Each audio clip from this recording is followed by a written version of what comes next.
You know, Dagan, I want to get back to what we began with. An appalling moment for the United States media that was not lost upon any of us to immediately spew pro-terrorist talking points across outlets, across the major wire of the United States, blaming the hospital attack like that, knee-jerk reaction, blaming it on Israel. Take a look at the New York Times. They're called the Gray Lady, right? The most esteemed newspaper in our country. Well, here's what they did. This is moments after that happened. Israeli strike kills hundreds in hospital, Palestinians say. No, Hamas said that. Hamas is a terrorist organization. Well, then they realized, oh, maybe we should back up. At least 500 dead in strike. Notice the word strike. On Gaza hospital, Palestinians say, before finally landing at least 500 dead in blast at Gaza hospital, Palestinians say. We now know it was Islamic Jihad, but this is what I'm talking about. Watching and waiting for the media to flip the script and turn it right back on Israel. They were proven wrong by our own president. This is more than 2 hours later, we should point out, in the first mention to the last mention that you're pinpointing. It's more than 2.5 hours later that they finally say the Israeli military said just a few things. Palestinians say, which you saw in other instances, that's purposeful. It's intentionally bearing the fact that they knowingly were regurgitating Hamas terrorist propaganda. Again, quoting terrorists rather than just waiting. Why should you even just say there's been an explosion at a hospital in Gaza, full stop? Because for a number of reasons that even most recently, going back to 2014, the last time Israel had boots on the ground in Gaza, it was widely reported that Hamas stores weapons inside hospitals and schools, that these missiles misfire by Hamas 30 to 40% of the time because they're made in part from old water pipes. So, and maybe have a soul and a brain and don't regurgitate terrorist propaganda. But the other thing is, why did they all pounce on this like they did? Because their bias betrays them. They want it to be true because underneath they are on the side of Hamas. These are journalists, and even though we shouldn't call them that, who are anti-Israel and anti-Semitic because they were educated in the very colleges we'll be talking about later in the show. And no doubt. And this comes as the Israeli Defense Forces are pushing back against Hamas's allegations, their propaganda, and blasting the media for their coverage of the deadly hospital explosion in Gaza, as they should, accusing the press of rushing to judgment before all of the facts were known. IDF spokesperson Lieutenant Colonel Peter Lerner challenged CNN on their coverage earlier today. Watch this moment. If you're asking for proof, you don't really want the proof. You just want to make sure you have a story. And unfortunately, there has been so much premature. Hang on, I don't want you to suggest. Hang on, Peter. That is unfair. I do not want you to suggest that we are not seeking the truth. Peter Lerner, we are trying to seek the proof, and that was the question that I asked you, and you have provided what you can at this point, and I appreciate that. But please don't suggest that we're not trying to identify the truth, because that is exactly what we are doing, sir. You'll never be content with whatever I share, because you'll ask for more and more and more and more. When you can take what I say for face value, and as Peter, I said, you don't have to believe one word. I am reporting what other people, what the Palestinians are asking for. But it's not the Palestinians. You are parroting what Hamas is saying. I'm going to leave it there. It's good to have you, Peter Lerner. It's good to have you, sir. Has been manipulating you. Understood. What a moment. Lieutenant Colonel Peter Lerner joins us now. You know, Lieutenant Colonel, prior to that moment, you were asked for evidence. You gave evidence. You held up an Al Jazeera broadcast showing the trajectory of the rocket. You said IDF was not firing rockets at that time. I heard at least 3 pieces of evidence. So how frustrating is it to then have the media reiterate terrorist talking points before you're even able to give your evidence? I mean, you've probably seen me on television. I'm usually very calm and collected. I try and keep a mild view. And I understand that you have a job to do, and I have a job to do.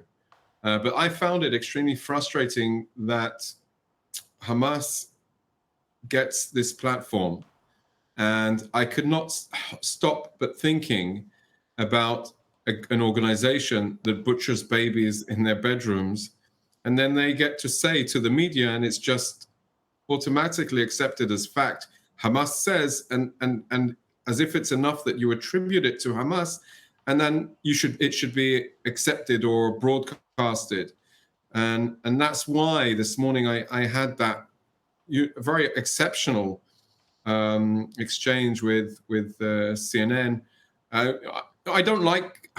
That's not me. That's not how I convey my messaging. I prefer to be very straightforward and factual, and less on the emotional side, because I do believe that people are interested in facts. But I just basically lost it this morning, and I'm sorry for that, because that's not what I want. I don't think it actually benefits any viewers to get mad over it, especially in my official role. This conflict is a conflict that in an environment that is saturated by media, and especially social media. Some of the news media are in an endless chase after what's happening on social media, and then trying to keep up with that. You can't compete with social media, and you guys need to know that you can't compete with social media. Therefore, if something comes out on social media, you have to be 100% certain that this actually happened, that you're not being manipulated, because there is so much fake news coming out. There is so much misinformation and disinformation that it undermines what you're trying to do for your viewers. You are trying to give a good service to people who want to be informed. And when you fail like this, you're failing, first of all, you're failing your viewers, but you're failing the story. And I felt for the victims of Hamas's terrorist attack this morning. And that's why I was very, very direct. I felt the need to do that. I actually have a friend that sent me the caption of Fox News this morning, and I found that to be the most realistic conveying of what actually was happening as it was developing. So, yes, you need to know that there is a responsibility in reporting. There is a responsibility when covering conflict, and in these crazy times, in times of conflict, we need to be responsible and stand up to that responsibility. So I'm thankful, and I appreciate the time.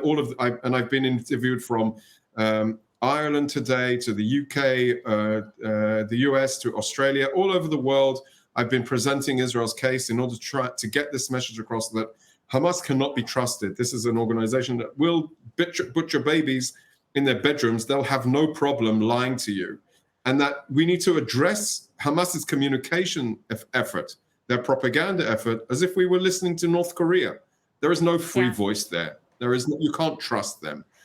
So please don't give them any credit more than I would say, don't give them any credit. That's basically what I'm trying to say. Yeah, if you burn babies alive, I think it's fair to say we should question your knee-jerk reaction and your so-called facts. You know, our own President Biden was asked, what data do you have? How do you know that IDF wasn't behind this? He said data from my own Department of Defense. So I think that's established at this point.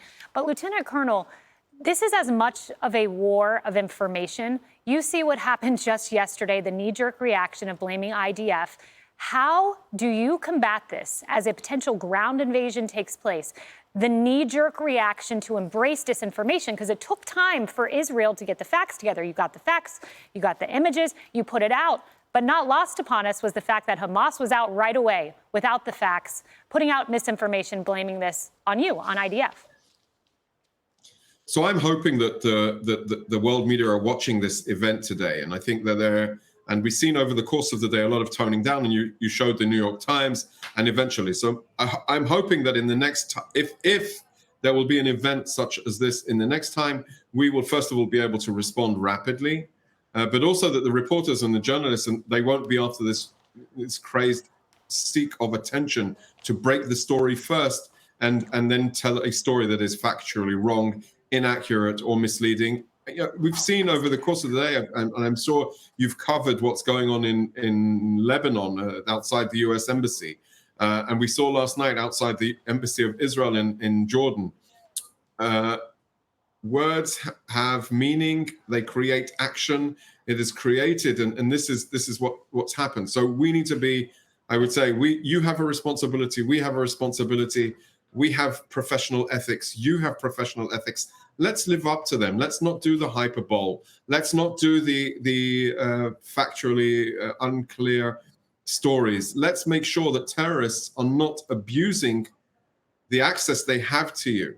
Another colleague that I work with sent me today, why aren't you inviting me to such and such an event with journalists? I get invited by Hamas to everything.